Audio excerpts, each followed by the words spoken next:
Ishte përndjekur politik si dhe përfaqësues të opozitës zhvilluan homazhe në 74 vjetorin e ekzekutimit të 22 intelektualëve të Tiranës. Kryedemokrati Sali Berisha tha se shpreh nderim për martirizimin e tyre gjatë sistemit diktatorial përmes një kurthi të organizuar nga Policia Sekrete Shqiptare dhe KKB-ja me hedhjen e një shashke pranë ish ambasadës sovjetike.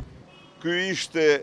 një krim i shëmtuar kundër njerëzimit që regjimi kreu në vazhden e luftës civile e krimeve